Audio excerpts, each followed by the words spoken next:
Right. வணக்கம் பிள்ளைகள். எல்லோரும் உங்களோட எக்ஸாம்ஸில் சரியான பிஸியாக இருக்கிறீங்கன்னு தெரியும். வார திங்கட்கிழமை 10ஆம் ஆண்டிட எக்ஸாம் இருக்கிறதால 10ஆம் ஆண்டிட தென் மாகாண கல்வி திணைக்களத்துக்குரிய 2ஆம் தவணை பரீட்சை பேப்பர் 2025க்குரிய பேப்பர் ஒன்று செய்ய போகிறேன். தொடர்ந்தும் இதுக்குரிய பகுதிகள் போடுவேன், தொடர்ந்தும் போட்டுக்கொண்டிருப்பேன். பாருங்க, சனி ஞாயிறுக்கு இடையில் போட்டு முடிக்க பார்க்குறேன். இன்னும் ஒரு பேப்பர் செய்யலுமெண்டா பாசிபிள்ண்டா இன்னொரு பேப்பர் ஒன்று செய்வோமா? ரைட், பார்ப்போம். இதில் முதலாவது கேள்வியை பாருங்க. நேர்மாறு வீத சமன் தொடர்பான கேள்வி உண்டு. 6 மனிதர்கள் 7 நாட்களில் செய்து முடிக்கும் வேலையை 3 நாட்களில் செய்து முடிக்க எத்தனை மனிதர்கள் தேவை என்று கேட்குறார்.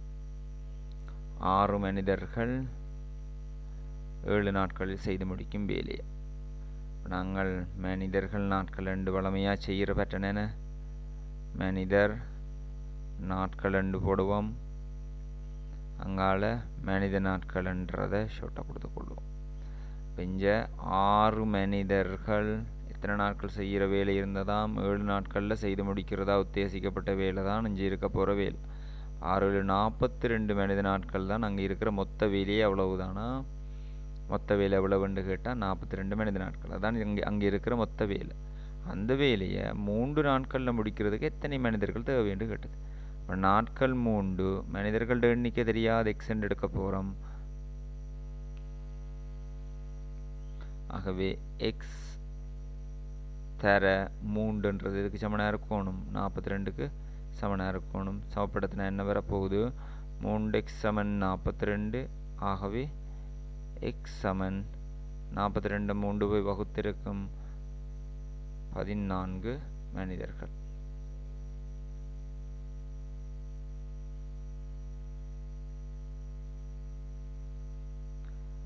ரைட், 2வது கேள்வியை பாருங்கடா.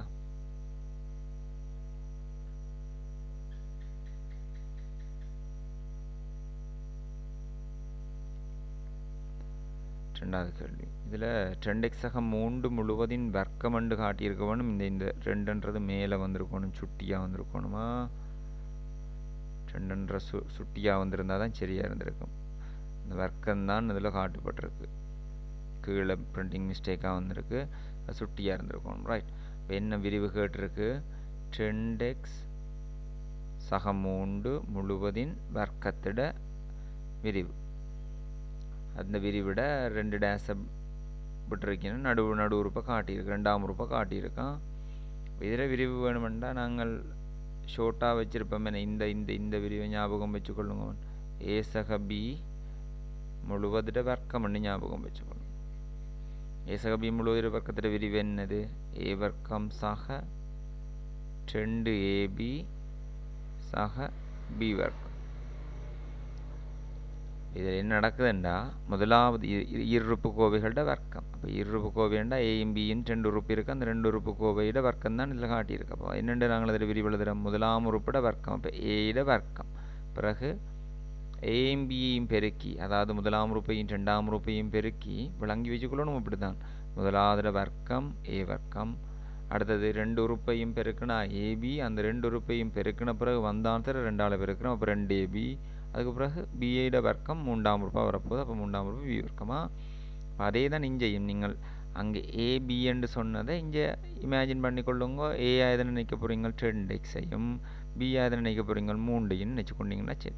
அப்போ முதலாவது நாங்கள் அங்கே ஏ வர்க்கம்னு எடுத்துனாங்கண்டா இங்கே ஏ நினைச்சது எது? 2x. அப்போ 2x முழுவதின் வர்க்கம், 2x முழுவதின் வர்க்கம் ப்ளஸ் அடுத்த 2ஆம் உறுப்பாக என்ன வரணும்? இது 2ஐயும் பெருக்கி, அதாவது ஏ நினைச்சதையும் பி நினைச்சதையும் பெருக்கி 2ஆல் பெருக்கணும்.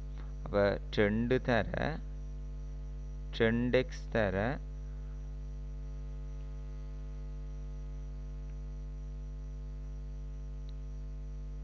3.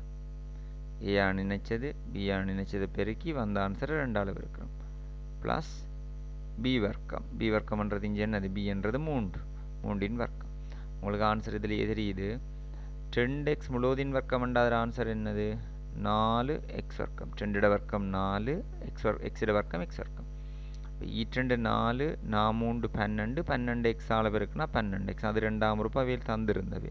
அடுத்த 3 வர்க்கம் என்ன இருக்க போகுது? 9 இருக்க போது. அந்த இடவெளிக்குரிய ஆன்சர். மூன்றாவது கேள்வியை பாருங்க. படத்தில் தரப்பட்டுள்ள தரவுகளுக்கு அமைய எக்ஸின் பெருமானம் காண்கண்டு கட்டுருக்கு. இது 9ஆம் ஆண்டு பிள்ளைக்கு ஏழுமா என்னென்று காணலாம். முக்கோணிட அகக்கோணங்களோட கூட்டுத்தொகையை சமப்படுத்தினா சரி. என்ன முக்கோணங்களோட 3 அகக்கோணமும் இருக்காண்டு பாருங்க. ஒரு அகக்கோணம் 2x, மற்றது 105 பாக, மற்ற அகக்கோணம் x பாக. ஒரே ஒரு தெரியாக்கணையும் இருக்கிறதால நாங்கள் 3ஐயும் கூட்டி 180க்கு சமப்படுத்தலாம். இந்த மாதிரி இலகுவான கேள்வியில் வரையக்குள்ள உதுகளில் பிள்ளை விட்டு போட்டு வராதிங்க. 2 மார்க்ஸ் அப்போ இருக்கிறதாலாம் மார்க்ஸ் சேருமா. இந்த ஃபர்ஸ்ட் பார்ட்டில் வடிவாக ஸ்கோர் பண்ண பழகுங்க. 2x + x + 105 எதுக்கு சமன் 180 பாகைக்கு. ஆகவே 3x ஆக 105 சமன்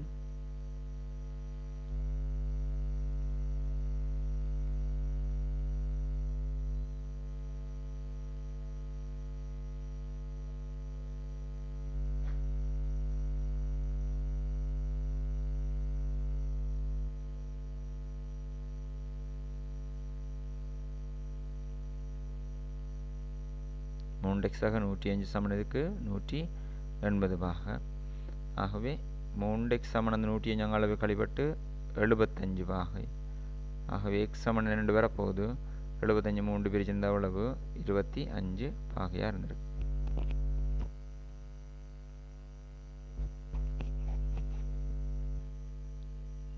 அடுத்த கேள்வி பாருங்க. 4வது. நிமிடத்துக்கு 120 லிட்டர் எனும் வீதத்தில் பாயும் நீர்ப்பம்பி நீர்த்தாங்கியொன்றின் சரிபாதி நிரப்புவதற்கு 5 நிமிடங்கள் எடுத்தன. நீர்த்தாங்கியின் கனவளவை கேட்டிருக்கு. உதங்க பார்த்தினாங்கள்டா அந்த வீதமன்ற பாடப்பரப்புக்குள்ளே பார்த்தினாங்க.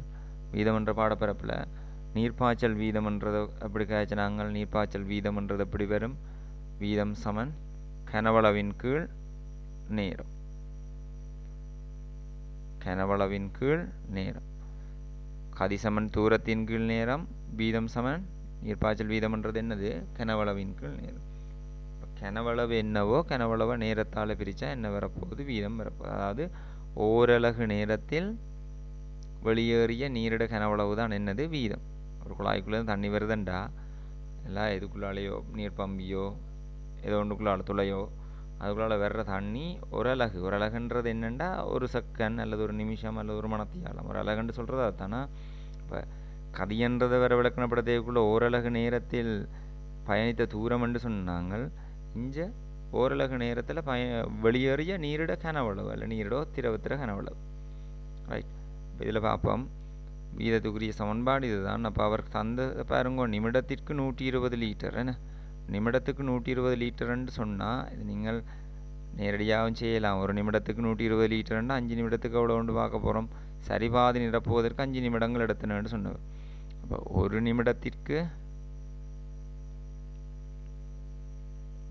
நிமிடத்தில் எவ்வளவு 120 லிட்டர்.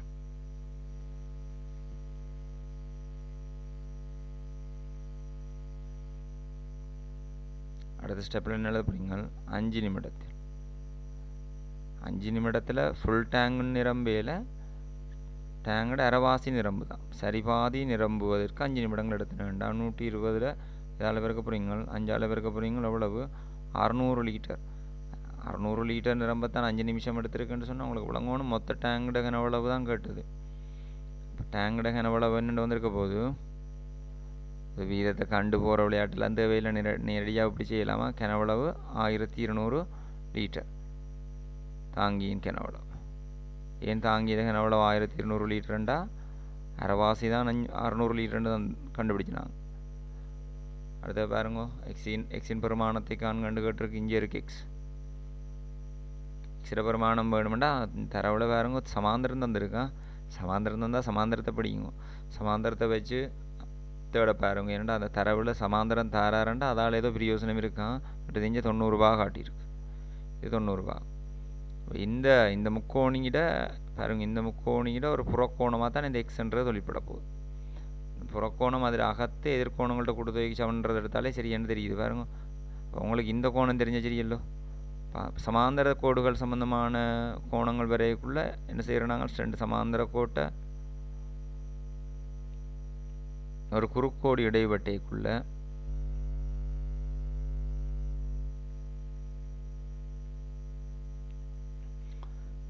குறுக்கோடு இடைப்பட்டைக்குள்ள உண்டாகிற இது ரெண்டும் சமாந்திர கோடு. இந்த ரெண்டு சமாந்திர கோட்டையும் ஒரு குறுக்கோடி வந்து இடைப்பட்டது தான் அந்த குறுக்கோடி. இடைப்பட்டைக்குள்ள உண்டாகிற சட் வடிவம் அமையப்பெற்ற கோணம் இது என்னது? ஒன்றுவிட்ட கோணம். எஃப் வடிவம் அமையப்படுற இந்த கோணங்கள் என்னது? ஒத்த கோணங்கள். ஒத்த கோணம் ஒன்றுவிட்ட கோணங்கள் தெரியணும். சமாந்திர கோடுகளுக்கு கண்டாலே இதுகள் தான் கேள்வியாக கேட்குறதா. இங்கே ஒன்றுவிட்ட கோணம் சர் ஷேப்பில் வருது பாருங்க. சமாந்திர கோடு ரெண்டையும் பார்த்த உடனே அடுத்தது பாருங்க அதுக்கு எதை அந்த ரெண்டு சமாந்திர கோட்டையும் சம்மந்தப்படுத்துகிற குறுக்கோடி எது? இந்த குறுக்கோடியாக வேலை செய்கிறது எதாக இருக்க போகுது? இந்த கோடு. அதால் பாருங்க இப்படி ஒரு சட் ஷேப் வருது. இது 40 இது எவ்வளோவா இருக்க போகுது? 40 பாக. இப்போ உங்களுக்கு தெரியுது இது 90 பாக அது 40 பாக என்ன எக்ஸிட கோணம் தெரியும். எக்ஸமன் என்னது? 40 பாக ப்ளஸ் படத்தில் அதை குறித்து காட்டி போட்டு இங்கே நீங்கள் ஆன்சர் எழுதுனீங்கன்னா சரி 40 பாக ப்ளஸ் 90 பாக. புறக்கோணம்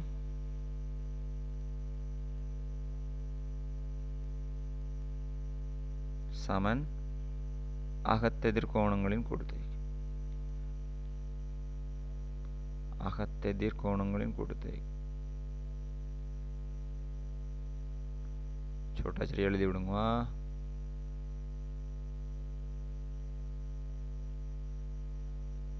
ரைட். அடுத்த வழியை பாருங்க. கூட்டி கொடுத்துருவோம். எக்ஸாமன் எவ்வளவு? 130 பாக.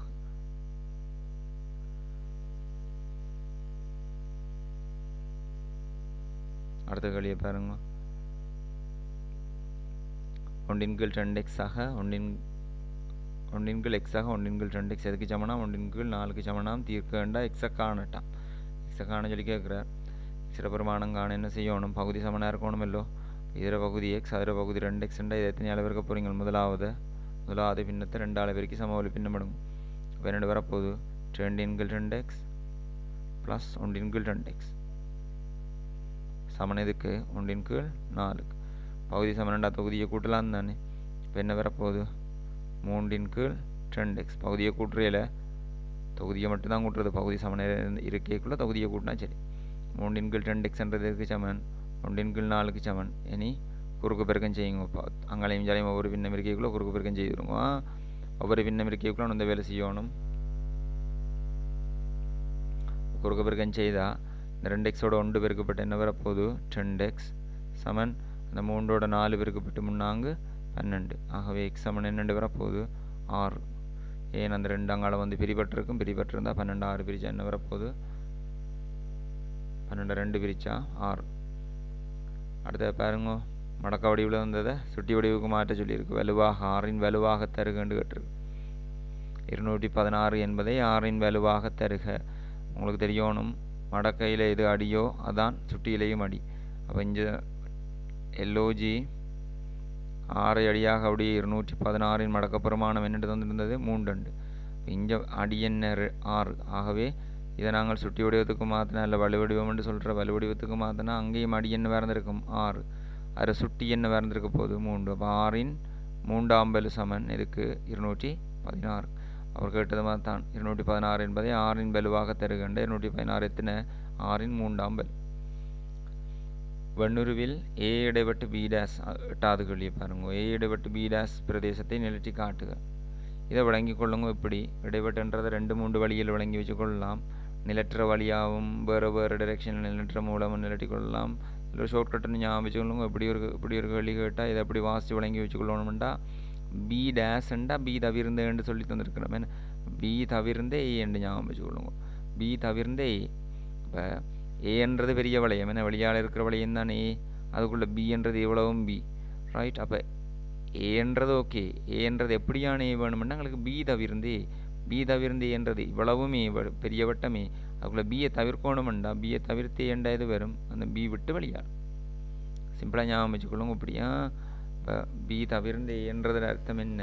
பியை விட்டு B இல்லாமே.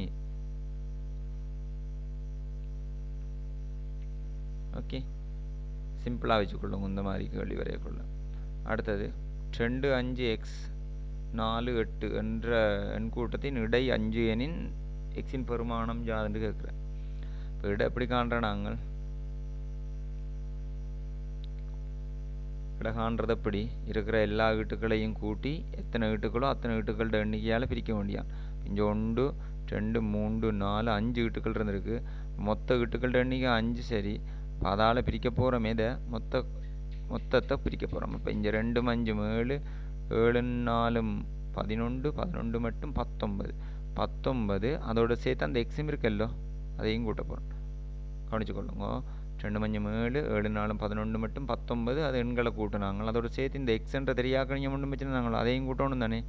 அவ்வளோதுக்கும் சேர்த்து தான் இடை 5ன்னு சொன்னவர். இப்போ இடகான்றது எப்படி மொத்த இட்டுக்கள்கிட்ட அவ்வளோத்துலேயும் கூட்டுத்தொகை. அப்போ அவ்வளோத்துலேயும் கூட்டுத்தொகை என்னென்ன வந்து இங்கே 19 சக எக்ஸ். அதை இதால் பிரிக்கணும். அதில் எண்ணிக்கையால் பிரிக்கணும். வீட்டுக்களோட எண்ணிக்கையால் வீட்டுக்களின் சேர்த்துன 5. அது எதுக்கு சமன் இடைக்கு சமன். இந்த 5 அங்கால போய் பெருக்கப்பட்டால் 19 சக எக்ஸ் சமன் 25. ஆகவே எக்ஸ் சமன் அந்த 19 அங்கால போய் கழிபட போகுது. கழிபட்டால் எவ்வளோ வர போகுது? எக்ஸ் சமன் 6 இருந்திருக்கு. 10வது கேள்வி 4a வர்க்கம் b 2b கனம் c என்ற இந்த 2 கோவையிடையும் பொது மடங்குகள் சிறியதை காண சொல்லி கேட்டார். இப்போ நீங்கள் இப்படியான கேள்விக்கு முதலாவது அந்த எண்ணுக்கு இலக்கத்துக்கு பாருங்க. 4 2 தான் இங்கே இருக்கிற எண்ணுண்டா அந்த 2 எண் இலக்கத்துக்கு முறைய போமாசிய முதல் பாருங்க. அது வளமையாக பார்க்குற வழி தானே. 2 4 2 2 1 1 முதன்மை எண்காலம் மட்டும் பிரிங்க. ரைட். அப்போ இங்கே வரப்போகிறது என்ன? 4 எதிர போமாசி. இப்போ எதிர போமாசி 4 எண்ணிட போமாசி 4 முதல்ல அதை எழுதுங்க. அடுத்தது இதில் இருந்த தனித்துவமான அச்சரங்கள் என்னென்ன? அச்சரங்கள் காரணிகள் ஏ இருந்தது, பி இருந்தது. இங்கேயும் பி இருக்குது, திருப்பி எடுக்க தேவையில்லை. பி என்ன பி ஒருக்க தான். சி இருந்தது. இப்போ அதை எழுதிக்கொள்ளும். ஏ பி சி. ஏட அதிகூடிய வலு என்ன? இங்கே வர்க்கம் இருந்தது, அதான் அதிகூடிய வலு. அடுத்த பீட இங்கே ஓராம்பலு ஒன்றுமே இல்லையென்ற அர்த்தம் என்ன? ஓராம்பலு. இங்கே அர்த்தம் என்ன? 3ஆம் பலு. அப்போ பீட 3ஆம் பலு தான் அதிகூடிய சுட்டி. அப்போ இங்கே அடுத்த சீட ஓராம்பலுன்றது சி என்று போட்டாலே சரி. அப்போ பொது மடங்களில் சிறியது இப்படி தான் பார்க்குறது. இலக்கத்துக்கு பார்த்துட்டு அடுத்தது அச்சரத்துக்கு தனித்துவமான அச்சரங்கள் எழுதி அதில் அதிகூடிய சுட்டி எழுதினீங்கன்னா சரி. அடுத்தது படத்தில் ஏபி மற்றும் சிடி என்னும் நேர்கோடுகள் ஓவில் இடைப்பட்டுகின்றதாம். ஏபி என்ற சிடி என்ற 2 நேர்கோடும் ஓவில் இடைப்பட்டுதாம். ஏஓ சமன் ஓபி எனின் முக்கோணிகள் ஏஓசி மற்றும் பிஓடி என்பன பக்கங்கோணம் பக்கம் என்னும் சந்தர்ப்பத்தில் ஒருங்கி செய்வதற்கு சமமாக வேண்டிய அடுத்த இரு பக்கங்களும் அவை என்று கேட்குறார். பக்கம் கோணம் பக்கம் என்று வரணுமெண்டா சமமாக வேண்டிய அடுத்த இரு உறுப்புகளும் அவை என்று கேட்டிருக்கணுமா? இரு பக்கங்களும் அவை என்று கேட்டிருக்கு. ஒரு பக்கம் ஆல்ரெடி காட்டிட்டார். என்ன? ஏஓ சமன் ஓபி என்ற ஒரு பக்கத்தை காட்டிட்டார். இந்த முக்கோணி ஏஓசி என்ற முக்கோணியும் பிஓடி என்ற இந்த முக்கோணியும் ஒருங்கி செய்யணுமா? எந்த சந்தர்ப்பத்துக்கு ஒருங்கி செய்யணும்னு அவர் கேட்டிருக்கிறார். பக்கங்கோணம் பக்கம் என்ற சந்தர்ப்பத்துக்கு. உங்களுக்கு தெரியுது ஒரு பக்கம் அவர் சமன் ஆல்ரெடி சொல்லிட்டார். இது ஏஓ சமன் ஓபி. அவர் தரவழியே சொல்லிட்டாரல்லோ. தரவழியே சொல்லிட்டார். ஒரு பக்கம் சரி. இப்போ நீங்கள் காட்ட வேண்டியது என்னது? ஒரு கோணமும் இன்னொரு பக்கமும். உங்களுக்கு தெரியணும் இந்த கோணம் முக்கியமான இடம் அந்த அடைகோணம்னு ஞாபகம் வச்சுக்கொள்ளுங்க. கோணம் பக்கங்கோணம் பக்கத்தில் கோணம் அங்கே வரணும், அடைகோணமாக அமையணும். அதாவது எந்த 2 பக்கத்தை காட்டுறீங்களோ அந்த 2 பக்கத்துக்கும் நடுவில் தான் என்ன வரணும்? அந்த கோணம் வரணும். ரைட்.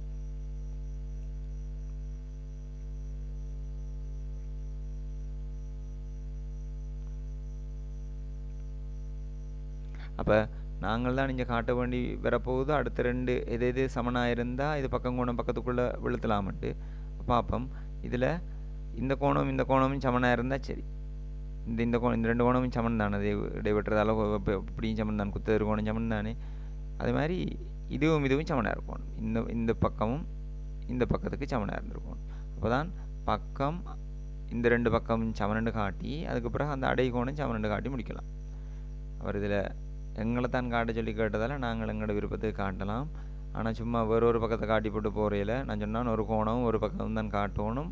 அப்போ அந்த பக்கம் எப்படி இருக்கணும்னு சொன்னால் இந்த கோணம் அடைகோணமாக வர்ற மாதிரி இருக்கணும்டா இந்த 2 பக்கம் வந்தால் தான் அடைகோணம்டா இதான் அர்த்தம்.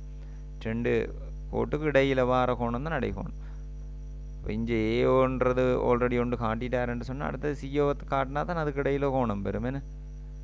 ரைட். அப்போ இங்கே எடுத்து இதை 2 காட்டினா சரி. இல்லாட்டிக்கு இப்படியும் எடுக்கலாம், இந்த பக்கத்தையும் எடுக்கலாம். நீங்கள் அனாவசியமாக குழப்ப தேவையில்லை. ஏஓன்றது காட்டியிருந்து அடுத்து சிஓவை காட்ட போகிறோம். இப்போ சிஓ சமன் இதுக்கு ஓடியாக இருந்து CO சமன் ஓடியாக இருந்து அடுத்தது கோணம் ஏஓசி சமன் கோணம் பிஓடியாக இருந்தால் இதுவும் பக்கம் அதுவும் பக்கம், இது கோணம் என்ன கோணம் அடை கோணமாக இருந்திருக்கு. இப்போ இது பக்கம் கோணம் பக்கம்ன்ற சந்தர்ப்பத்துக்கு கீழே ஒருங்கி செய்யக்கூடியது மாதிரி அமைஞ்சிருக்கும். அடுத்தது 4% மாத எளிய வட்டிக்கு ரூபாய் 20,000 கடனாக பெற்ற சமன் 1 மாத முடிவில் கடனிலிருந்து விடுபட செலுத்த வேண்டிய முழு தொகையை காண்கண்டு கட்டு. வட்டியை கண்டு கடனோட சேர்த்து கொடுத்தாலும் சரி, இல்லைண்டா சேர்த்து ஒரு இதாக பார்த்தாலும் சரி. வட்டியை பார்த்தா வட்டி எவ்வளவுத்துக்கு எவ்வளோ வட்டி? 20,000க்கு 4% மாத வட்டி, என்ன மாத எளிய வட்டி. 4% அர்த்தம் என்ன? 4 × 100.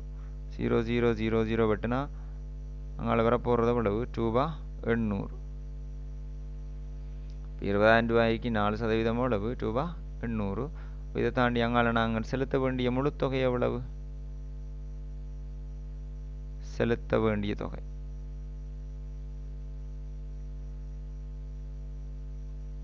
20,000 கடன் ப்ளஸ் 800 வட்டி, மொத்தம் 20,800. இல்லாட்டிக்கு இப்படியும் செய்யலாம். முழு தொகையை காண்றதுக்கு செலுத்த வேண்டிய முழு தொகையை காண இப்படி ஷார்ட்கட்டையும் வச்சுக்கொள்ளலாம். 20,000 தர 100 ரூபா வாங்கியிருந்தால் 4 ரூபா வட்டி கட்டணும். அப்போ 100 ரூபா ஒரு ஆள் வாங்கின ஒரு ஆள் எவ்வளவு செலுத்தணும்? மொத்தமாக 100 ரூபாய்க்கு 4 ரூபா வட்டி. 100 ரூபாய்க்கு 4 ரூபா வட்டி என்றால் 100 ரூபா கடன் வாங்கின ஒரு ஆள் ஒரு மாதத்தில் எவ்வளோ வட்டி கட்டணும்? 4 ரூபா. 100 ரூபா வாங்கின ஒரு ஆளுக்கு 4 ரூபா வட்டி என்ன? மொத்தம் எவ்வளவு செலுத்த வேண்டி வரும்? 104. செலுத்த வேண்டிய தொகை கேட்டால் என்ன செய்யணும்? இங்கே 104 எடுத்தீங்கன்னா சரி. 104 எடுத்தால் என்ன வர போகுது? 00 இங்கே 2 வெட்டலாம். இனி அங்கால 104 2ஆல் பெருக்கி போட்டு பின்னால் ஒரு 0 போட்டு 2 0 போட்டு விட்டிங்கன்னா சரி. 104 2ஆல் பெருக்கினா 208. அங்கால 2 0. அதே சேம் ஆன்சர் தான். ஒன் ஷாட் போகலாம். இப்போ இது டைமை குறைக்கிற வேலை. இதுக்கெல்லாம் சின்ன சின்ன விஷயங்கள். இன்னும் ஒரு ஹார்டான பேப்பர் ஒன்றும் பார்ப்போம்.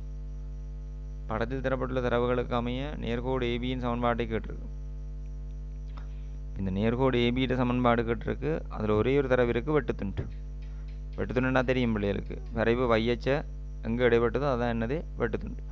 இங்கே வெட்டுத்துண்டு என்னது? ஒன்றா இருக்க போகுது. அப்போ ஏபின்ற கோட்டிட சி என்னது? சி தானே வெட்டுத்துண்டு. ஒன்று ஞாபகம் வச்சுக்கொள்ளுங்க. கோட்டிட சமன்பாடு வேணுமெண்டா என்ன வேணும்?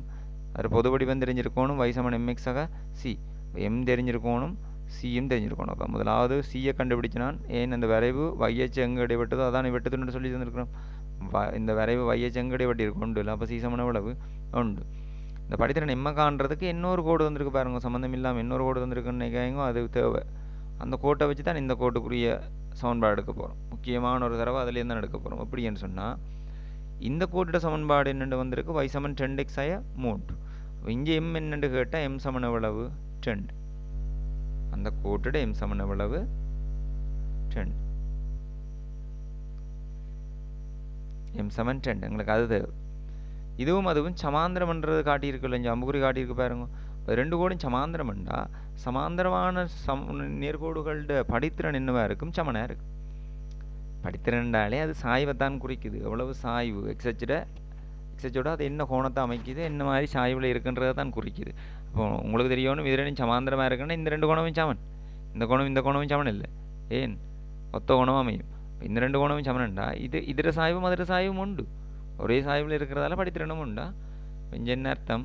இதர படித்திறன் 2ன்றதால அந்த கோட்டிட படித்திறனும் கட்டாயம் என்ன வேறு இருக்கணும்? 2 இருந்திருக்கணும். ரைட். இப்போ ஏபி என்ற கோட்டோட படித்திறனும் தெரியும், வெட்டுத்துண்டும் தெரியும்ண்டா. இனி சமன்பாடு எழுதுறதுக்கு என்ன இருக்குது? y = m எவ்வளவு? 2. x சாக c எவ்வளவு? 1.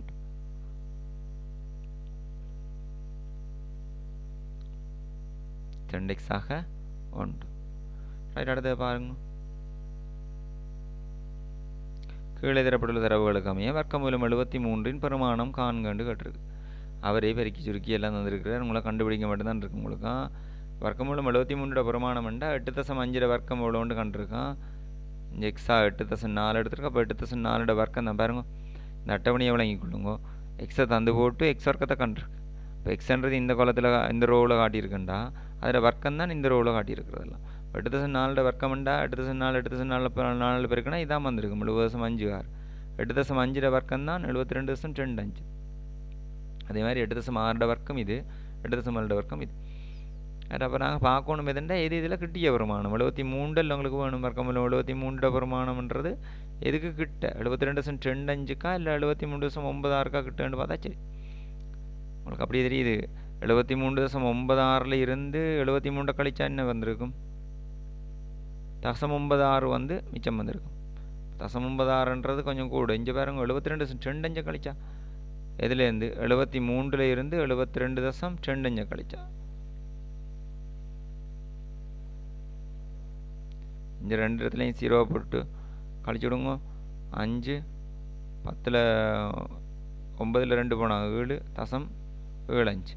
இதுக்கு வித்தியாசம் எவ்வளோ வருது? 0.75 இங்கே 0.96 எது கிட்ட இருந்திருக்கும் இந்த பெருமானம்.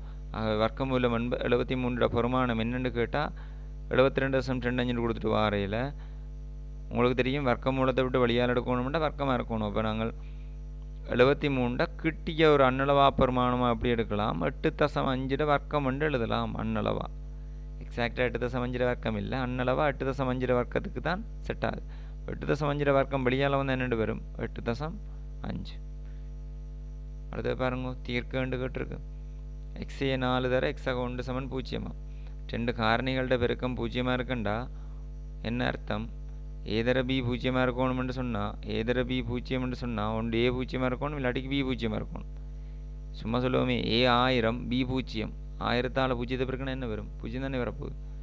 பி 10,000 இருந்து ஏ 0 இருந்தால் அப்பையும் 0 தானே. அப்போ எந்த எண்ணெய் 0 பிறகுனாலும் 0 தெரியுமெண்டா நீங்கள் தீர்வு காண்றதுக்கு இங்கே என்னென்ன இருக்கணும்? ஒன்று இது 0 இருந்திருக்கணும், இரண்டையும் பெருக்க 0 பிறகுனா ஒன்று ஏ 0 இருந்திருக்கணும், இல்லாட்டி பி 0 இருந்திருக்கணும் தானே. அதே மாதிரி எக்ஸே 4டையும் எக்ஸாக 1டையும் பெருக்கம் 0 இருக்கணும்டா ஒன்று எக்ஸே 4 0 இருந்திருக்கணும் சமன் 0, அல்லது எக்ஸாக 1 சமன் 0. இதில் இந்த எக்ஸ் சமன் என்னென்று வந்திருக்க போகுது?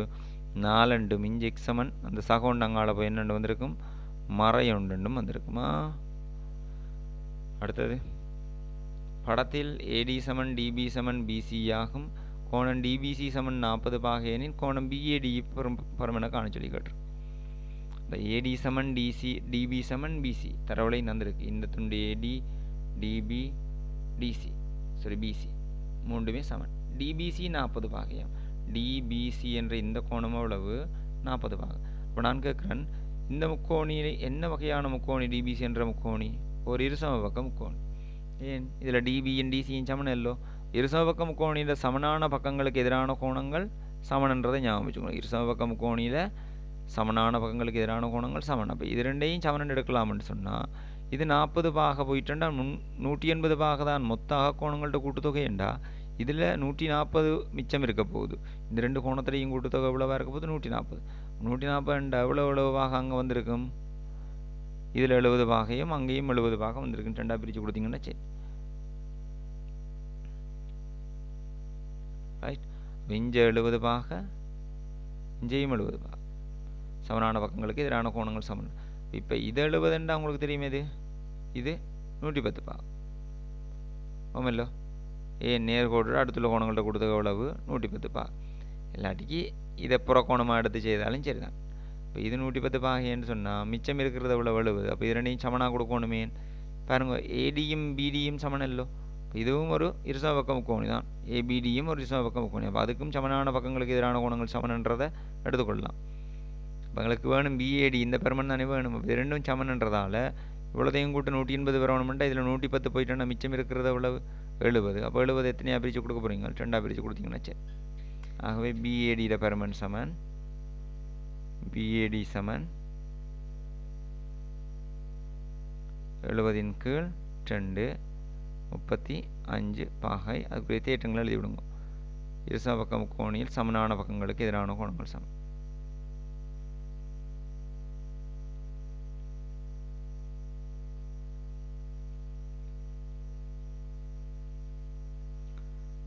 சமனான பக்கங்களுக்கு எதிரான கோணங்கள் சமன்.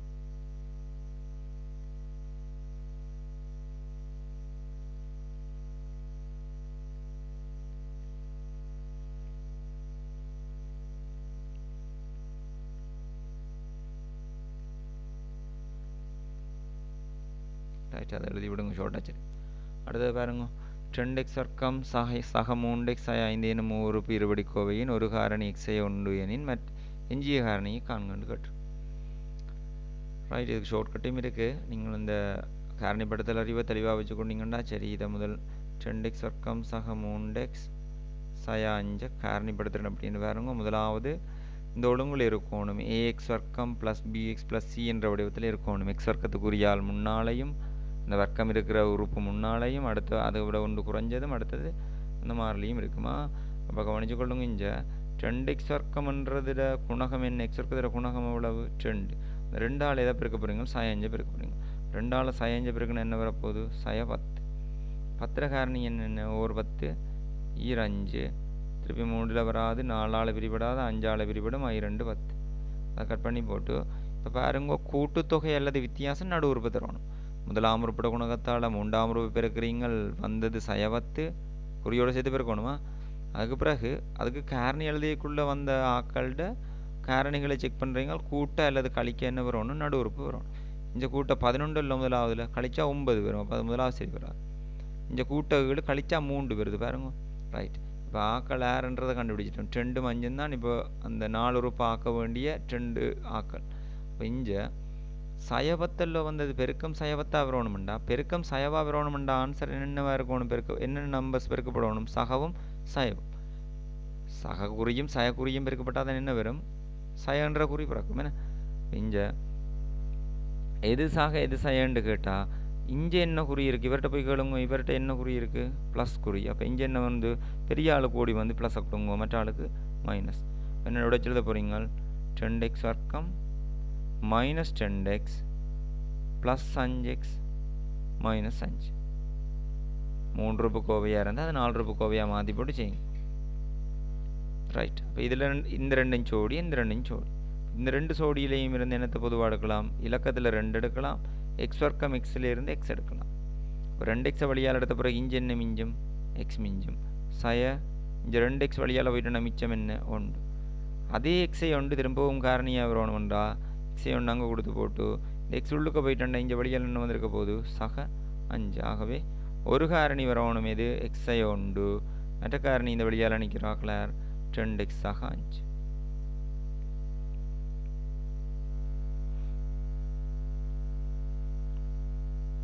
அடுத்தது ABCD எனும் சதுரத்தில் டியிலிருந்து ஏபிக்கு வரையப்பட்ட செங்குத்து dx ஆகும். கோணம் ADXின் பருமன் யாதென்று கேட்குற பிரமாணம் காணட்டும். ABCD எனும் சதுரத்தில் சாய் சதுரத்தில் தெரியல, சதுரம் மாதிரியும் இல்லை, இணைகரத்தில் வந்திருக்கணும். இணைகரத்தில் ABCD எனும் இணைகரத்தில் டியிலிருந்து வரையப்பட்ட ஏபிக்கு வரையப்பட்ட செங்குத்து தான் dx. கோணம் ADXிட பருமனை கேட்குற பிரமாணம் எவ்வளோண்டு கேட்குற. ரைட், இணைகரம் வந்திருக்கணும். இந்த சதுரத்தில் இருக்கிற இடம் என்ன வந்திருக்கணும்? இணைகரத்தில் எடுங்க.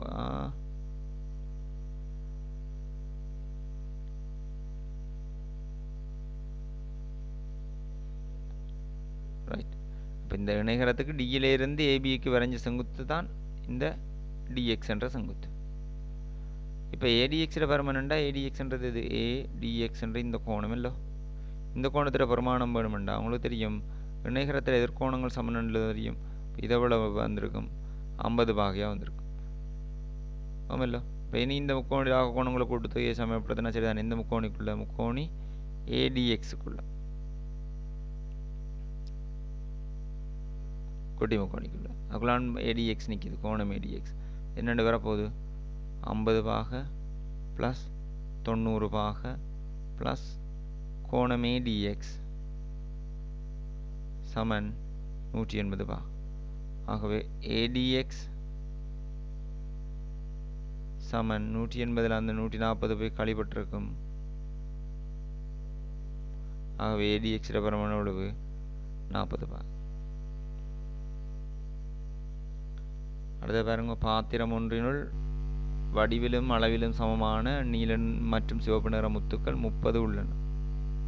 எழுமாறாக ஒரு முத்தை வெளியே எடுத்த போது அது நீல நிறமாக இருப்பதற்கான நிகழ்தகவு 5/3.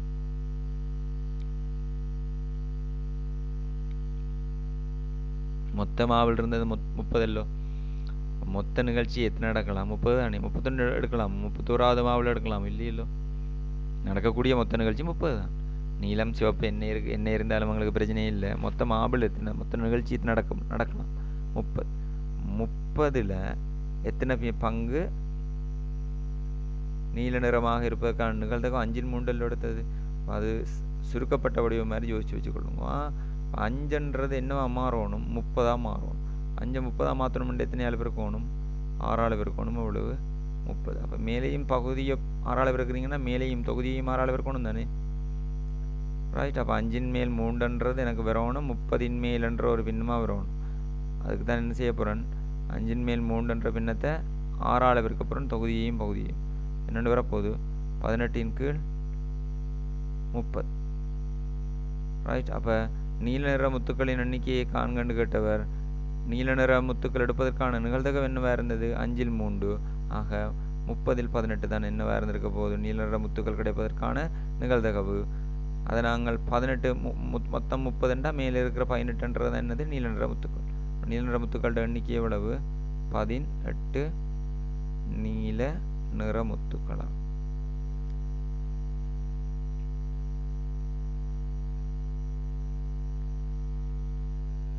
அதை பாருங்க. 6.7 சென்டிமீட்டர் ஆக உள்ள வட்டத்தின் பரிதியின் நீளம் 44 சென்டிமீட்டர் ஆகும். படத்தில் காட்டப்பட்டுள்ள அளவுகளுக்கு அமைய நிலட்டப்பட்ட பகுதியின் சுற்றுலாவை காண்க. நீங்கள் இதை வச்சு கெஸ் பண்ணலாமா? பரிதியிட நீளம் சொல்லி இருக்கிறார், அது தேவைக்காக தானா? 6.7 சென்டிமீட்டராக இருக்கிற முழு வட்டம் இருக்குல்லோ, அந்த முழு வட்டத்தில் 6.7 சென்டிமீட்டராம். அந்த முழு வட்டத்தில் சுற்றளவு எவ்வளவு? 44 சென்டிமீட்டர். இந்த முழு வட்டத்தில் சுற்றளவு 44 சென்டிமீட்டர்ண்டா அரை வட்டமண்டா என்னவா பிரிப்பீங்க? அரையா பிரிப்பீங்க. கால் வட்டமண்டா என்ன செய்வீங்க? காலா 4 துண்டாக பிரிப்பீங்க. அப்போ இந்த சுற்றளவு மொத்தம் எவ்வளவு? 44. அப்போ ஒரு துண்டோட வில்லிட நீளங்கான என்ன செய்யணும்? 44 4 பிரிச்சா சரி. இந்த இந்த இந்த இந்த வில்லிட நீளங்கண்டா சரி. நிலட்டப்பட்ட பகுதியின் சுற்றளவு கேட்டது பாருங்க. உங்களுக்கு தெரியும், இது 7 இதுவும் 7 என்ன ஆமல்லோ. அதே மாதிரி இங்கேயும் 7 மீட்டர்.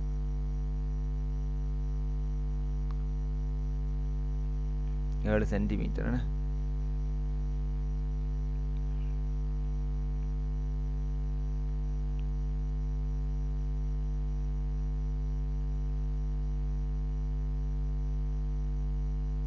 ஏயிட நீளம் தராம விட்டுட்டுனா ஏயிட நீளத்தை நான் சும்மா எடுத்துக்கொள்கிறேன். ஏயிட நீளத்தை 5 சென்டிமீட்டர் எடுக்கிறேனே. ஏய் 5 சென்டிமீட்டர்ண்டா இவ்வளவு எவ்வளவு? 7 சென்டிமீட்டர். ஆக இவ்வளவு எவ்வளவு? 12 சென்டிமீட்டர்னா ஏயிட நீளம் தந்திருக்கணும். இப்போ நிலட்டிய பகுதியில் சுற்றளவு காண்றதுக்கு உங்களுக்கு என்ன தெரியாமல் இருந்தது? வில்லிட நீளம். வில்லிட நீளத்தை என்னென்று உத்தறிய போகிறோம்? பரிதியிட நீளத்தை வச்சுக்கொண்டு 4ஆக பிரித்தா என்ன வரும்? கால்வட்டத்தில் வில்லிட நீளம். இங்கே கால்வட்டம் தானே வரப்போகுது, ரைட்? இப்போ என்னென்று வரப்போகுது? வில்லின் நீளம் சமன் 44/4 எவ்வளவு? 11 சென்டிமீட்டர். ஆமல்லோ. மொத்த சுற்றளவு 44 அதை 4 துண்டாக பிரிக்கணும்ட்டா என்னென்று வரும்? 4ஆக பிரித்தா 11 சென்டிமீட்டர் தானே. வில்லின் நீளம் இல்லை கேட்டது நிலட்டிய உருவின் சுற்றளவு வேணும். நிலட்டிய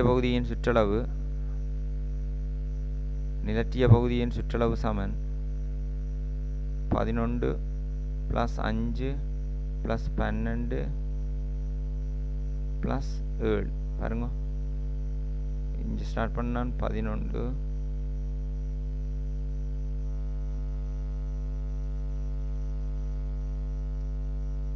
5 7 12 சுற்றி வந்தீங்கன்னா சரி, கூட்டி விட்டிங்கன்னா ஆன்சர் 23 28 35. அலகு முக்கியம் சென்டிமீட்டர். பரப்பளவுகளுக்கு தான் சென்டிமீட்டர் வர்க்கம். கனவளவுக்கு சென்டிமீட்டர் கனம். நீளமில்லை இங்கே சுற்றளவுனா நீளம் தானே. இப்போ சென்டிமீட்டரை தான் பாவிக்கணுமா? ஒரு நபர் சீரான வேகத்தில் இருளியில் வீட்டிலிருந்து 2 கிலோமீட்டர் தூரத்தில் உள்ள காரியாலயத்திற்கு செல்வதற்கு 5 நிமிடங்கள் செலவாகலாம். ஒருவருக்கு இருளிலிருந்து வீட்டில் இருந்து 2 கிலோமீட்டர் தூரத்தில் உள்ள காரியாலயத்துக்கு செல்வதற்கு எவ்வளோ நேரம் ஆகுமா? 5 நிமிடம் ஆகும் சைக்கிளில். அவன் பயணித்த கதையை மனதியாலத்துக்கு கிலோமீட்டர்கள் தருக. சரி, முதலாவது தரவு எடுத்துக்கொள்வோம். எவ்வளவு தூரம் எவ்வளவு நேரம்? நேரம் 5 நிமிடமல்லோ, 5 நிமிடங்கள். தூரம் 2 கிலோமீட்டர். 2 கிலோமீட்டர் தூரத்தை எவ்வளோ நேரத்தில் போயிருக்கு? 5 நிமிடங்களில் போயிருக்கு. அவன் பயணத்தை கதி எல்லோ கேட்டிருக்கு. கதி சமன் தூரத்தின் கீழ் நேரம். தூரம் எங்களுக்கு கிலோமீட்டர், அவர் கேட்டதில் பாருங்க, கதியை மணத்தியாலத்துக்கு கிலோமீட்டர் காண்க. மணத்தியாலத்துக்கு கிலோமீட்டர் 2 காட்டுறேன்டா, கிலோமீட்டர் எவ்வளோன்னு தெரியும் எங்களுக்கு? 2 கிலோமீட்டர். 2 கிலோமீட்டர்ன்றதான் மொத்த தூரம். அதை இதால் விரிக்க போகிறோம்.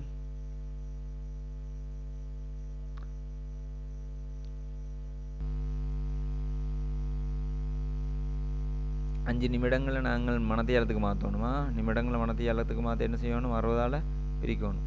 இப்போ இங்கே ரெண்டு வரப்போகுது, 5 கீழ் 60 நிமிடங்கள் வரும். ஞாபகம் வச்சுக்கொள்ளும். 5 கீழ் 60 என்ன எடுத்து நாங்கள்னு சொன்னால் 5ன்றது நிமிடம். எங்களுக்கு மணத்தியாலத்திலே எல்லோ அலகு வேணும். இதை மணத்தியாலத்துக்கு மாற்ற என்ன செய்யிருக்கிறோம்? 5 60ஆல் பிரிச்சிருக்கிறோம். இப்போ இந்த 60 உங்களுக்கு சொல்லி தந்துருக்கிறேன். ஒரு இடத்துல மேலோண்டு நிற்கிது 2, கீழே 5 கீழ் 60 நிற்கிது. மேலே 2 கிலோமீட்டர், கீழே வந்திருக்கிறது ஹெச். ஆன்சர் என்னத்தில் வரப்போகுது? கிலோமீட்டர் H-1 தான் வரப்போகுது. ரைட். அப்போ இந்த 60 எங்கே போகும்ண்டா பகுதி எங்கே வரணும்? மேலே வரணும். என்னென்னு மேலே வரும்? 2 தர 60, அதன் கீழ் 5 வரும். ஏனண்டா பின்னத்தில் பகுதியில் ஒரு பின்னம் இருந்தது. அந்த பின்னத்திட்ட பகுதியை மேலாம் இடம் மாதினாச்சு. என்ன வரப்போகுது? 120 5ஆல் பிரிக்க போகிறீங்க. எவ்வளவு? 24 சென்டிமீட்டர். எடிர நீளம் எவ்வளவு? சாரி, எடிர நீளம் இல்லை, 24 கிலோமீட்டர் per hour. நான் மிஞ்ச பார்த்துட்டாங்க கொடுக்குறேன்னா அரணையும் சுருக்கின பிறகு இஞ்சியில் வந்து நாங்கள் கதியில் கொண்டு நாங்கள். அப்போ இங்கே என்ன வரப்போகுது? 24 கிலோமீட்டர் per hour என்ற ஸ்பீடில் போகிறாராம். என்ன H-1 கொடுத்தாலும் சரி, per hour கொடுத்தாலும் சரியா. அடுத்த பாருங்க, ABCD எனும் சரிவகத்தின் பரப்பளவு 66 சென்டிமீட்டர் வர்க்கமெனின் ADயின் நீளத்தை கேட்டிருக்கு. மேல்கழி ஓகே தானே? என்ன தூரத்தின் கீழ் நேரம், தூரத்தையும் நேரத்தையும் அவர் கேட்ட அலகுகளை கொடுத்தீங்கன்னா சரி. தூரம் என்னத்தில் வேணும்? கிலோமீட்டர்லையும், நேரம் மணத்தியாலத்துக்கும் மாறணும். அப்போ இதை தான் மணத்தியாலத்துக்கு மாற்றினான். 5 நிமிஷத்தை மணத்தியாலத்துக்கு மாற்ற என்னென்ன வந்தது? 5 கீழ் 60. அதுக்கப்புறம் நீங்கள் அதை கொண்டு போய் அந்த 60 மேலே எடுத்து விட்டு நாங்கள் அப்போ அது சுருக்கப்பட்டு என்ன வந்தது? ஆன்சர் இதான். ரைட். அடுத்த பாருங்க, ABCD எனும் சரிவகத்தின் பரப்பளவு 66 சென்டிமீட்டர் வர்க்கமெனின் ADயின் நீளத்தை காணும். சரிவகத்தின் பரப்புக்கு சமன்பாடு என்ன? அரைதர இரு சமாந்திர பக்கங்களின் கூட்டுத்தொகை தர செங்குத்தியம். இப்போ இங்கே அரைதர இரு சமாந்திர பக்கங்களை எதை எடுக்க போகிறோம்? இங்கே பாருங்க, இங்கே செங்கோணம் காட்டி இருக்குண்டா பாருங்க. இந்த 2 கோணமும் செங்கோணமாக இருக்குண்டா 90 180 பாகை இல்லை. நெய்ய கோணங்கள்ட்ட கூட்டுத்தொகை 180 இருக்காண்டா 2 என்னவாக இருக்கும்? சமாந்திரமாக இருக்கும். என்ன இப்போ இது 2 சமாந்திரம்ண்டா இதான இந்த 2 சமாந்திர பக்கங்கள். அப்போ அது 2 கூட்ட போகிறோம். 9 + 13 தர எங்களுக்கு தெரியாத செங்குத்தியரம் எதண்டு. சரிவகத்திர பரப்புக்கு சமன்பாடு என்ன? அரைதர இரு சமாந்திர பக்கங்களின் கூட்டுத்தொகை தர செங்குத்தியரம். ஓகே, இரு சமாந்திர பக்கங்கள்ட்ட கூட்டுத்தொகை எடுத்துட்டோம். தர செங்குத்தியரம் தெரியாது என்னது? AD சமன் இதுக்கு 66. இப்போ நாங்கள் கண்ட கோவையும் பரப்பளவுக்குரிய கோவை தான். 66ன்றதும் பரப்பளவுன்றதால சுருக்க போகிறோம். இதை வச்சு இங்கே வரப்போது 22 1 கீழ் 2 தர 22 தர AD சமன் எவ்வளவு? 66. சுருக்குவோம். 2 11 அந்த 11 அளவு பிரிப்பட்டா AD சமன் எவ்வளவு? 6 சென்டிமீட்டர். 11 6 66. என்ன இந்த AD நீளம் எவ்வளவு? 6 சென்டிமீட்டர். சமன்பாடை எடுத்து சமன்பாட்டை 66க்கு சமப்படுத்தி இருக்கோம். அடுத்த பாருங்க, கீழே தரப்பட்ட நாட்பக்களில் தரப்பட்ட தரவொழுக்கமே இணைகரமாகும் உருவின் கீழ் கோரிடுகண்டு கட்டு. முதலாவது பாருங்க, ஒரு களின் கீழ்னு சொல்லியிருக்கோணும். இதில் ஏகப்பட்டது வரும் போல இருக்குது. ரைட். முதலாவது நேரடியாக இணைகரமாக வரும் என்னென்னா, இணைகரத்திற பண்புகளில் முதலாவது பண்பு என்ன? எதிர்ப்பக்கங்கள், சோடி எதிர்ப்பக்கங்கள் சமனும் சமாந்திரமுமானவை. இங்கே இதுவும் இதுவும் சமன் இதுவும் இதுவும் சமன்னு சொன்னாலே மாற்றுக்கிறதே இல்லை, இது நிகரமாக வரலாம். அதே மாதிரி இங்கே பாருங்க, இந்த பக்கமும் சமனண்டு காட்டி இன்னும் ஒரு சோடி பக்கத்தை என்னென்னு காட்டியிருக்கு, சமாந்திரம்னு காட்டியிருக்கு. கட்டாயம் வந்து எடுக்கிற அந்த ஒரு சோடி பக்கம் சமனண்டும்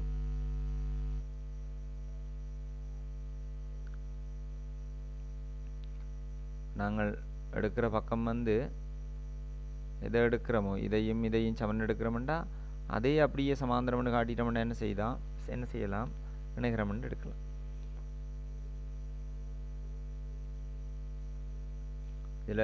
இதில் வந்து இந்த ரெண்டும் சமனாக இருக்குன்றதை வச்சுக்கொண்டு கொடுக்குறதில்ல, ஞாபகம் வச்சுக்கொள்ளுங்க. சமனண்டு சொன்னால் அதே பக்கத்தையே அந்த ரெண்டு சோடியையுமே சமாந்திரம்னு காட்டினா சரி. இது ரெண்டும் சமனாக இருக்குண்டா இதுவும் சமாந்திரமாக இருந்தால் சரி. இது ரெண்டும் சமாந்திரமாக இருந்து அது ரெண்டும் சமனாகவும் இருந்திருந்தால் கட்டாயம் அது ஒரு நிகரமாக தான் அமைஞ்சிருக்கணுமா. அடுத்தது பாருங்க, இங்கே மூலிய விட்டங்கள் இருசம கூறுட்டுருக்கு பாருங்க, இதுவும் சமாந்திரம் ஓகே. ஆனால் அதே மாதிரி மூலை விட்டம் பாருங்க, இந்த எக்ஸட்ன்ற மூலை விட்டம் வைட்டி என்ற மூலை விட்டம் என்ன செய்யிருக்கு, இந்த புள்ளியில் வச்சு ஒன்று இருசம கூறுதல்லோ. ஆகவே இது ஒரு நிகரம். இங்கே அப்படி சொல்லிடலாம், அது இங்கே அப்படி சொல்கிறதுக்கு வழி இல்லை. இதுலேயும் சொல்லலாம். ரைட், அதுக்கு தரவு காணாதான். சமாந்திரம்ன்றதையும் எங்கேயும் காட்டையில் தானே, எதிர்பக்கம் சமனன்றது மட்டும் இருக்குது, ஆனால் சமாந்திரம்ன்றது எங்கேயும் காட்டையிலே இல்லோ. அதால் நாங்கள் இதை விடலாம். ரெண்டு முக்கோணி எல்லாமே இல்லாமா. அடுத்தது முக்கோணி ஏபிசியின் பக்கம் பிசியானது டி வரை நீட்டப்பட்டுள்ளது. ஓகே, ஏசிடி என்றது புறக்கோணம். அடுத்தது கோணம் பிஏசி மற்றும் ஏபிசியின் இருகூறாக்கிகள் ஓவில் அடைபட்டுகின்றன. இப்போ இந்த ஏஓன்றதும் பிஓன்றதும் ரெண்டு இருகூறாக்கி. கோணம் ஏசிடி சமன் 104 பாகையனின் கோணம் ஏஓபியின் பெருமானம் காட்டு. இதில் பெருமானம் 104 வந்துருக்காங்க, சரவிட இங்கே 140 வந்துருக்கு. 140 எடுப்போமா, 140 பாகம். ஏசிடியோட பருமன அளவு 140 பாகைன்னு எடுத்துக்கொண்டு ஏஓபியோட பருமனை காணட்டான். ஏஓபியோட பருமன் இதில் பருமன் கேட்டு. ரைட், கவனிச்சு கொள்ளுங்க. எங்களுக்கு ஏஓபியோட பருமன் வேணும்னா எந்த முக்கோணிக்குள்ளே அப்ளை பண்ணணும், முக்கோணி ஏஓபிக்குள்ளே அப்ளை பண்ணணும். முக்கோணி ஏஓபிக்குள்ளே இருக்கிற அகக்கோணங்கள் என்னென்ன தெரியும், ஏ தெரியாது, பியும் தெரியாது, இந்த ஏஓபியும் தெரியாது. 3 அகக்கோணமும் தெரியாதுல்லோ பாருங்க. அதில் முக்கோணி ஏஓபிக்குள்ளே அப்ளை பண்ணால் தான் என்ன வரும், கோணம் ஏஓபியை எடுக்கலாம். இந்த கோணம் வேணும், இந்த கோணத்தை கண்டுபிடிக்கிறதுக்கு இந்த முக்கோணி குட்டி முக்கோணிக்குள்ளே அப்ளை பண்ணணும். வேறு தொடர்பு இல்லை தானே, அதுக்குள்ளே அப்ளை பண்ணால் ஆல்ரெடி ஏயும் தெரியாது, பியும் தெரியாது, இதுவும் தெரியாண்டா ஒன்றும் காணல. அல்லோ இப்போ என்ன செய்ய போகிறோம், முதல்ல ஏயும் பியும் காணுவோம். ஏயும் பியும் தனித்தனியாக காண்றதுக்கு வழி இருக்காது. பாருங்கோ என்ன செய்ய போகிறோன்னு, இந்த புறக்கோணம்ன்றது எதுக்கு சமன், அகத்து எதிர்கோணங்கள்ட்ட கொடுத்து சமன். அந்த புறக்கோணம் எந்த முக்கோணோட புறக்கோணம், முக்கோணி ஏபிசியோட புறக்கோணம் தானே இந்த நீட்டப்பட்ட பக்கம். இப்போ இந்த புறக்கோணம் அதன் அகத்து எதிர்கோணங்கள்ட்ட கொடுத்தே சமன். இப்போ இதிலையும் கூட்டுத்தொகைக்கே சமன் 140 சமன்.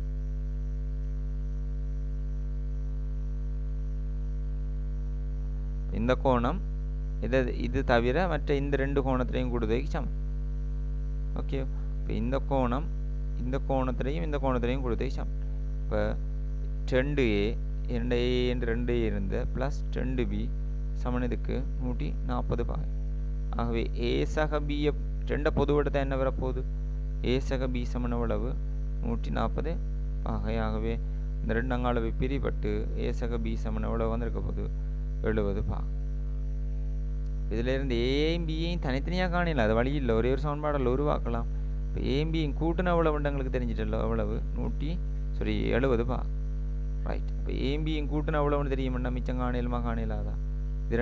இந்த ரெண்டு கோணத்தையும் கூட்ட எவ்வளவு வருது, 70 வருது. இப்போ மிச்சம் இருக்கிற கோணம் ஒரே ஒரு கோணம் தானே, அதை காணலாதான், காணலாம். என்னென்னு வரப்போகுது, AOB plus A plus B என்றது எதுக்கு சமன், 180 பாகைக்கு சமன். இப்போ எந்த முக்கோணியில் அப்ளை பண்ணிக்கிறேன், முக்கோணி ஏஓபியில் அப்ளை பண்ணான். முதல்ல அங்கே அப்ளை பண்ணான், முக்கோணி ஏபிசியில் அப்ளை பண்ணான், அதுவும் புறக்கோண தேற்றம். இப்போ நான் முக்கோணி ஏஓபியில் எதை அப்ளை பண்ணுறேன், அகக்கோணங்கள்ட்ட கொடுத்து சமப்படுத்தி இருக்கிறேன். அப்போ இந்த ஏ ப்ளஸ் பி என்ற எவ்வளவுத்துக்கும் பதிலாக என்னத்தை மாற்றலாம், 70 போடலாம். இல்லோ கோணம் ஏஓபி ப்ளஸ் 70 பாகை என்றது எதுக்கு சமன், 180 பாகை. ஆகவே ஏஓபியோட பருமன் ஏஓபியோட பெருமன் எவ்வளவு? அங்கே களிப்பட்டா 110 தரப்பட்டுள்ள முக்கோணி ஏபிசி எனும் முக்கோணியின் ஏக்கும் பிக்கும் சமதூரத்திலும் அடிப்படையோடு ஏக்கும் பிக்கும் சமதூரத்தில்ண்டா 2 நிலைத்த புள்ளியும் சமதூரம்ண்டா என்னது? செங்குத்திரு சமுறை. பட்டவாரி இஞ்ச வச்சு ஒரு வெட்டு, அதே மாதிரி அங்கேயும் அதே மாதிரி வெட்டி 2 இடத்துலையும் வெட்டி இருக்கும். அதுக்கு பிறகு நினச்சி விட்டிங்கன்னா சரி, ஏ கமா பியில் இருந்துன்னு சொன்னாலும் சரி, இல்லை ஏக்கும் பிக்கும் சமதூரத்தில் இருந்தால் அதை ரெண்டுலேருந்து சமதூரத்தில் இருந்து 2 நிலைத்த புள்ளி இல்லோ, ஏன்றதும் பின்றதும் 2 நிலைத்த புள்ளி. அந்த 2 நிலைத்த புள்ளி இந்த சமதூரத்தில் என்ன அர்த்தம்? செங்குத்து இருசமகோணம். ரைட், இது என்னவாக இருக்கும்? செங்குத்து இருசமகோணம். அது மட்டும் இல்லை, ஏக்கும் பிக்கும் சமதூரத்திலும் ஏசியின் மீது உள்ள புள்ளி பியை காண்பதற்கு. அப்போ ஏசியின் மீது மட்டும் சொன்னால் இந்த கோடு எங்கே போய் ஏசியை சந்திச்சிருக்கு? இதில் நீங்கள் நினச்சி பார்த்தீங்கன்னா தெரியும், ஏலேருந்தும் அந்த புள்ளிக்கும் பியிலேருந்து அந்த புள்ளிக்கும் இடையிலான தூரம் சமதூரமாக இருந்திருக்குமா? இதுலேருந்து பி என்ற புள்ளியை குறித்து காட்டிங்கன்னா சரி, உங்களுக்கு அந்த அடிப்படை அறிவு இருக்கணும். முழுக்கண்டா என்னென்னு சொல்லியிருக்கிறேன் நான் இதுக்கு முதல் வீடியோலையும் காய்ச்சிருக்கிறேன். ஏ கமா பி என்று 2 புள்ளியில் காய்ச்சிருக்கு. அப்போ ஏக்கும் பி இருக்குமெண்டா என்ன அர்த்தம்? அது ஒரு செங்குத்து இருசமகோணாக்கின்ற ஞாபகம் வச்சுக்கொள்ளுங்க. பி என்ற புள்ளியை கண்டுபிடிச்சினா ரைட் பிள்ளைகள். பி பார்ட் வந்து அடுத்த வீடியோவில் பார்ப்போம். தொடர்ந்து அப்டேட்டில் இருங்கோ, சப்ஸ்கிரைப் பண்ணி வச்சுக்கொள்ளுங்க. அப்போ உங்களுக்கு நான் போடுற வீடியோஸ் வந்து உடனுக்குடனே அலர்ட் வந்து வேறு நோட்டிஃபிகேஷனாக வரும். அப்போ நீங்கள் பார்த்துக்கொள்ளலாம், உடனே பார்த்துக்கொள்ளலாமா? இந்த எக்ஸாமுக்கு பிறகும் நான் தொடர்ந்து வீடியோஸ் அப்லோட் பண்ணி கொண்டே இருப்பேன். பிள்ளைகள் அதை ஒர்க் பண்ணுறதுக்காக யூஸ் பண்ணி கொள்ளுங்கோ. தொடர்ந்தும் பேப்பர்ஸ் செய்து பாருங்க, அப்போ தான் உங்களுக்கு தடுமாற்றம் குறையும். எக்ஸாம் விரைவுக்குள்ளே மட்டும் பேப்பர்ஸை பார்த்து சரி வராது. தொடர்ந்து உங்களுக்கு பேப்பர்ஸ் தர ரெடியாக இருக்கிறேன்னு பார்ப்போம். அடுத்த வீடியோஸில் பார்ப்போமா?